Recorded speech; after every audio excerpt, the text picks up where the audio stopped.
Welcome to another episode of Miss N Reads.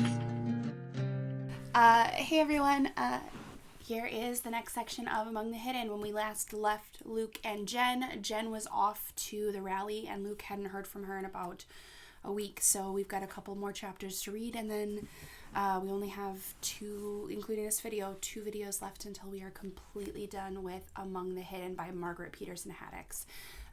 Just a heads up, there are lots of other books in this same series after this about what happens to the Shadow Children. So, highly recommend anything else in the series, but you should definitely read them in order once you're done with this series. So, let's get started.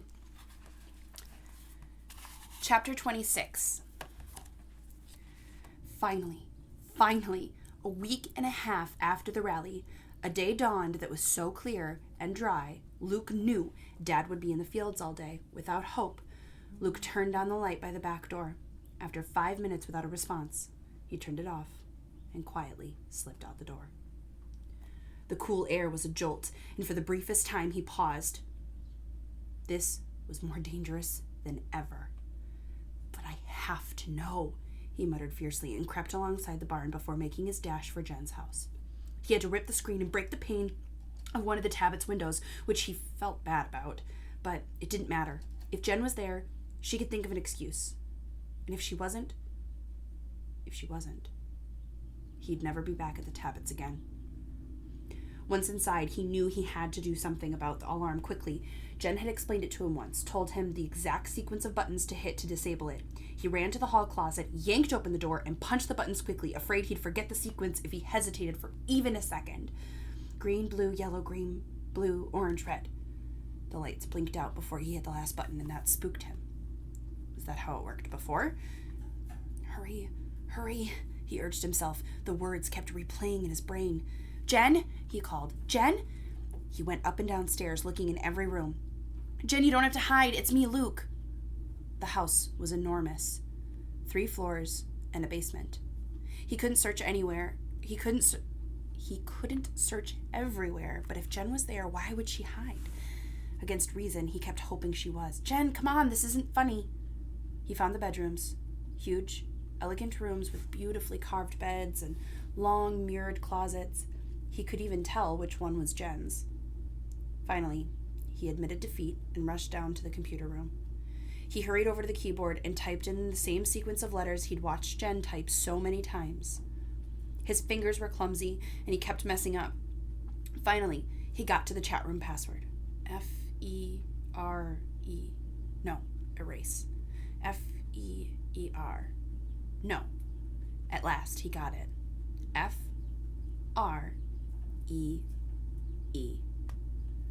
The screen went blank, with none of the friendly banter that had magically appeared every time he'd watched Jen.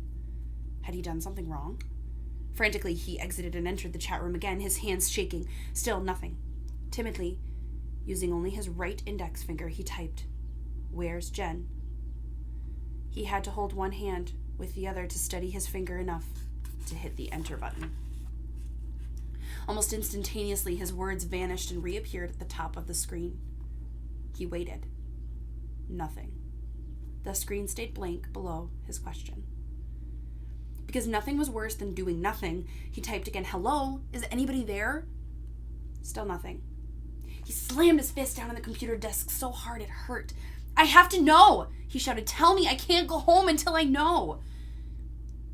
He heard the door, too late to react, and suddenly a voice boomed behind him.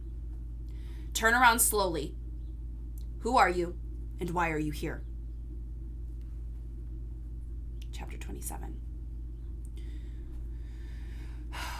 Luke stifled his instinct to run.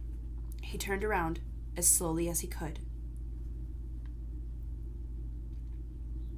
Guns had been outlawed for everyone but government officials long before he was born, but he recognized the object pointed at him from books and Dad's descriptions. Dad had always talked about hunting guns, big guns to bring down deer or wolves, but this gun was smaller. All that flashed through Luke's mind before he looked was the man holding it. He was tall and fleshy, his expensive clothes only partly hiding his bulk. Luke had seen him only from a distance before. "You're Jen's dad," he said. "I didn't ask who I was," the man snapped. "Who are you?" Luke exhaled slowly. "A friend of Jen's," he said cautiously. Only because he was watching very, very closely did he see the man lower the gun by a fraction of an inch. "Please," Luke said, "I just want to know where she is." This time the man clearly relaxed his hand. He circled around behind Luke and snapped off the computer. "Jen says you have to park the hard drive before you do that," Luke said. "How do you know about Jen?" the man asked. He narrowed his eyes. Luke blinked. The man was bargaining, he realized, offering to negotiate. He wanted something from Luke before he would tell Luke anything about Jen. But what? "I'm a third child too," Luke said finally. The man's expression didn't change, but Luke thought he saw a flicker of interest in his eyes. "I'm a neighbor. I found out about her and I started coming over when I could." "How did you know she was here?" the man said. "I saw." Luke didn't want her to get in trouble. "I saw lights when I knew everyone was gone, I guessed. I really wanted there to be another third child for me to meet." "So Jen was careless," the man said with an edge to his voice that Luke didn't understand. "No," Luke said uncertainly. "I was observant."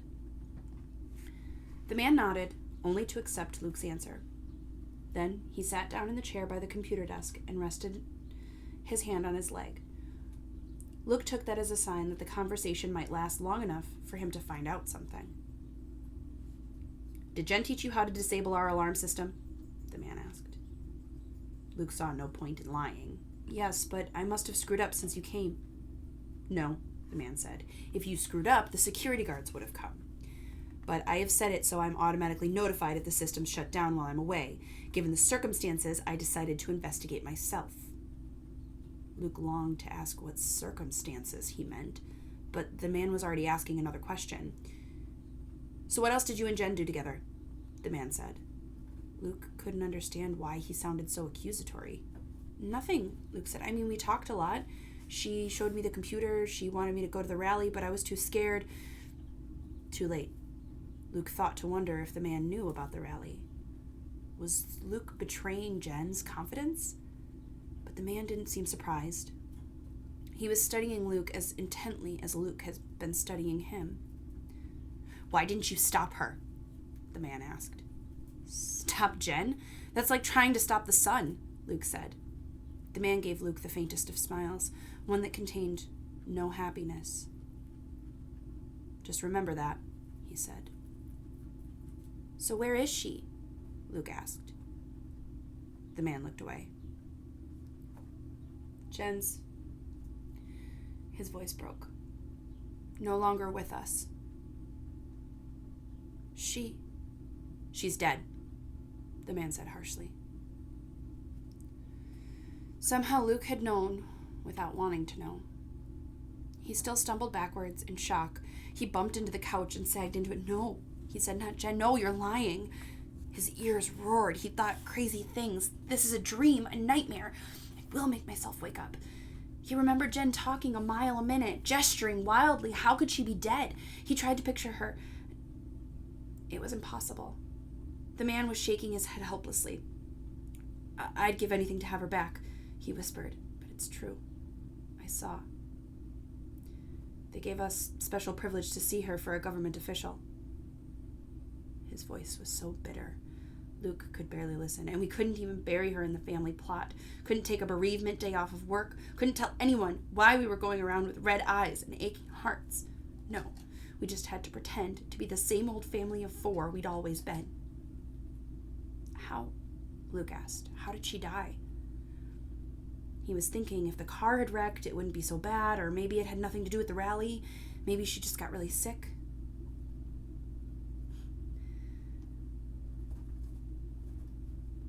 The next part is a little graphic, so just a heads up. I'm just going to tell you what happened rather than read it. All of the kids, all 40 kids that went to the rally, were killed by the government officials.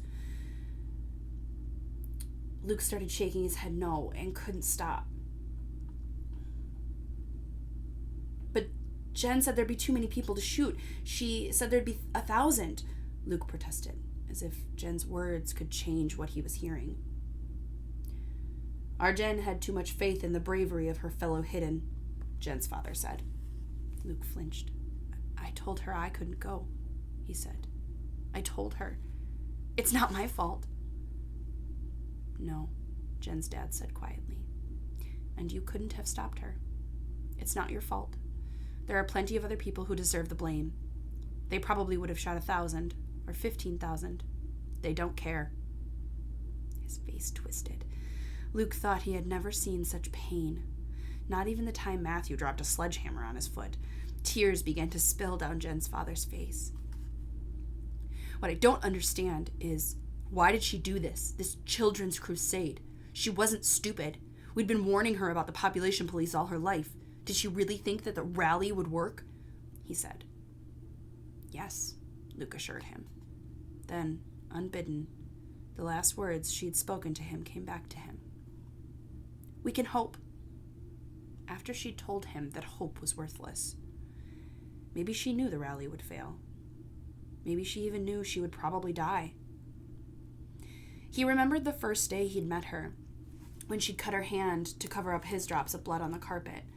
There was something strange in Jen he couldn't quite understand that made her willing to sacrifice herself to help others, or to try to. I think at first she thought the rally would work, Luke told Jen's dad. And then, even when she wasn't sure, she still had to go. She wouldn't call it off. Why? Jen's dad asked. He was sobbing. Did she want to die? No, Luke said. She wanted to live, not die, not hide, but live. The words played over and over again in his brain. Not hide, live. Not hide, live. As long as he held on to them, he felt like Jen was there. She'd just left the room for a minute to get more potato chips maybe, and soon she'd be back to lecture him again about how they both deserved a better life in hiding. He could believe it was her voice echoing in his ears. But if he let that go, let the words stop for a minute, he was lost. He felt like the whole world was spinning away from him and he was all alone. He wanted to cry out, Jen, come back, as if she could hear him and stop the spinning and come to him. As if from a great distance, Luke heard Jen's father heave a sigh and blow his nose in a businesslike way. You may not be ready to hear this, he said, but...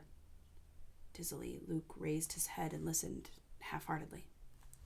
When you logged into that chat room, Jen's father said, a buzzer went off in a room in the population police headquarters. They're monitoring the chat room very closely. They found it after the rally. I've managed to cover up things about Jen, but they'll trace your message back to our computer. The population police are backlogged right now following leads from the rally, so I should have a day or two to come up with a plausible-sounding explanation, but if they investigate too carefully, you might be in danger. More than usual, Luke said sarcastically. Jen's dad took the question seriously. Yes, they will begin actively looking for you. They'll search every house around this one. It wouldn't take them long to find you. A chill ran down Luke's spine. So he would die, just like Jen. Or not like her. She had gone bravely. He would be caught like a mouse in its hole. But if you'll let me, Jen's dad continued, I can get you a fake ID. You can be miles away before they come looking. You would do that for me? Luke asked. Why? Because of Jen. But how? I have connections. You see, Jen's dad hesitated. I work for the population police. Chapter 28. Luke began screaming and couldn't stop. Suddenly, his brain didn't seem to have any control whatsoever over what his body did. He felt his legs spring up and propel him towards Jen's dad. He saw his own hand grab for him. He heard a voice he barely recognized as his own scream again and again. No! No! No! Stop! Jen's dad yelled. Stop, you little fool, before you get us both killed. Jen's dad lunged at him. But Luke stepped to the side at the last moment, and Jen's dad crashed uselessly into the far wall.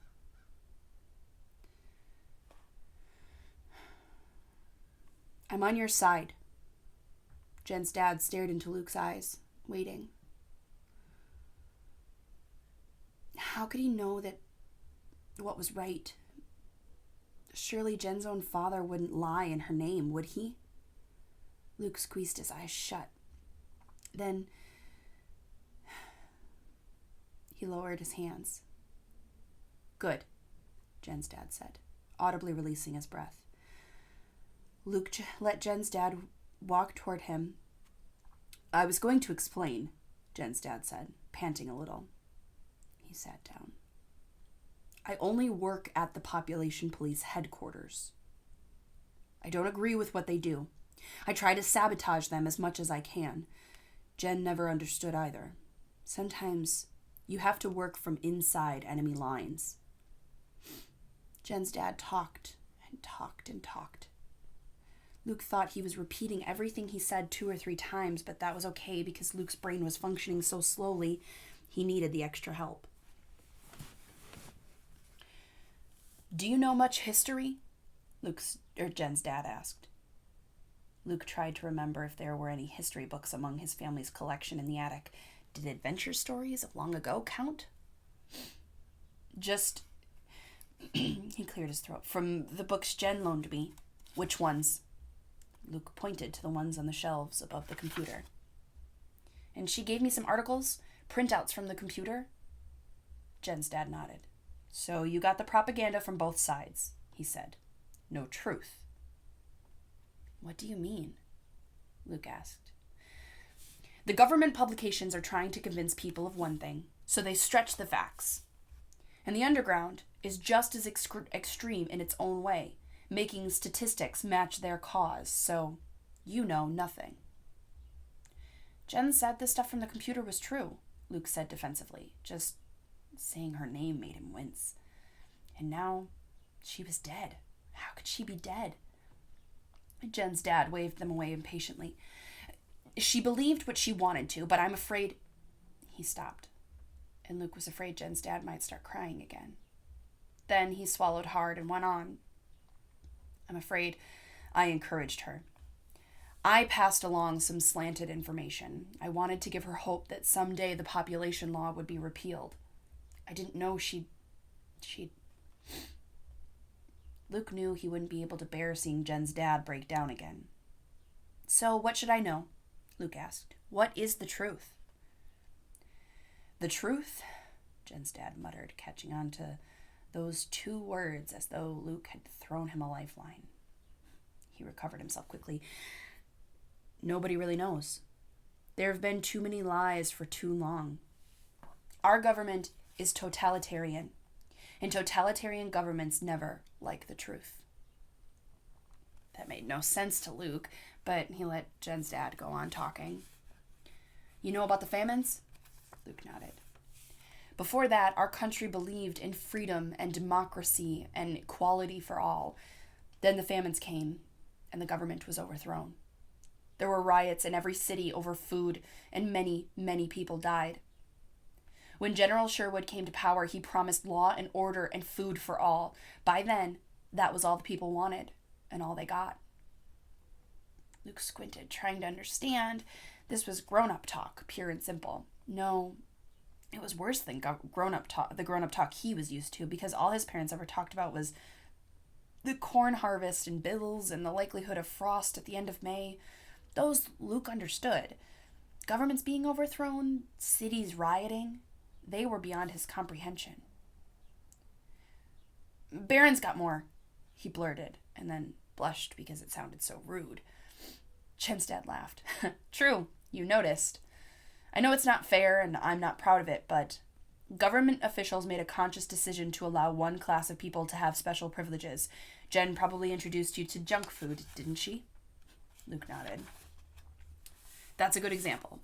Officially, it's illegal, but no one ever got arrested for supplying barons with junk food, which is mighty convenient considering that all the powerful government officials are barons. The cynicism in his voice sounded so much like Jen that Luke almost gave in to a grief again. but he forced himself to focus on what Jen's dad was saying. The government justifies keeping everyone else in poverty because people seem to work the hardest when they're right on the edge of survival, he continued.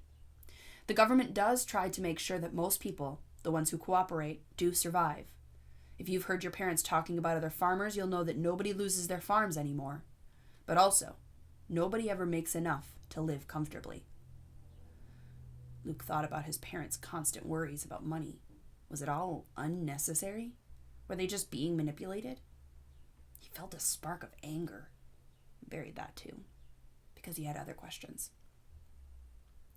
But even barons have to follow the population law, he said. Is that because it's necessary? Were there too many people? Are there? Probably not, Jen's dad said.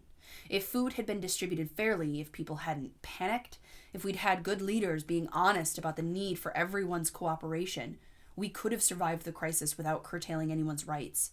And now, it shouldn't be a problem if some people choose to have 3 or 4 kids, as long as some other people choose to have none. But the population law became General Sherwood's proudest accomplishment.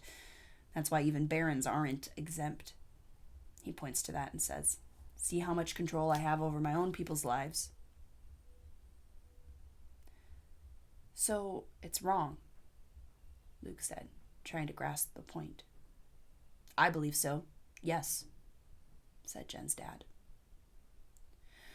Luke felt a strange sense of relief that it wasn't truly wrong for him to exist, just illegal. For the first time since he'd read the government books, he could see the two things being separate. Maybe that was why he'd been too scared to go to the rally. If he truly believed the way Jen had, then he might have gone. And would he have died like she did? It was all too confusing and scary to think about. Jen's father looked at his watch. "I need to get back to work. I can only hide so much. If you want it, I can have a fake ID for you by tomorrow night. In the meantime, I'd advise you to..." He broke off. Luke knew why. It was a sound from his worst nightmares.